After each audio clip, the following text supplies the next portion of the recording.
네, 그런데 원래 헌법재판소는 재판관 9명으로 구성되는데 현재 3자리가 비어 있습니다. 헌재가 6인 체제로 운영되는 현 상황에서 탄핵 심리에 문제가 없는지 등을 오대성 기자가 살펴봤습니다. 헌법재판소 법을 보면 사건 심리엔 재판관 7명 이상이 필요하다고 돼 있습니다.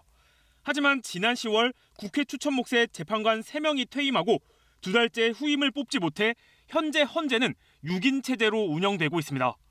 대통령 탄핵 심판이라는 중대 사건을 다뤄야 할 수 있는데 심리 정족수가 부족한 겁니다.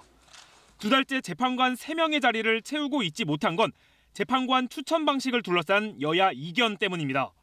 다만 탄핵 소추로 직무정지된 이진숙 방송통신위원장이 재판관 정족수 부족으로 탄핵 심판이 정지되는 건 부당하다면은 가처분 신청이 받아들여지면서 헌재 마비 상태는 피했습니다. 효력 정지 가처분 결정에 따라 최소한 변론을 할 수 있다고 생각합니다. 그럼 결정까지도 가능할까요? 그거는 논의해 보겠습니다. 심리는 가능해졌지만 다음 문제는 의결 정족수입니다. 탄핵이 인용되려면 의결 정족수 규정에 따라 재판관 6명 이상이 찬성해야 합니다.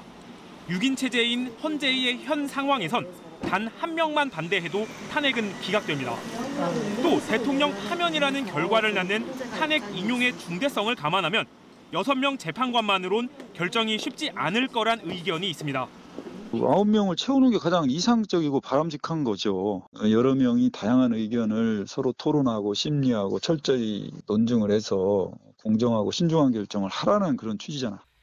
계엄 사태 후 국회는 인선에 속도를 내고 있는데 민주당은 정계선 서울서부지방법원장과 마은혁 서울서부지법 부장판사를, 국민의힘은 조한창 변호사를 각각 추천한 상태입니다.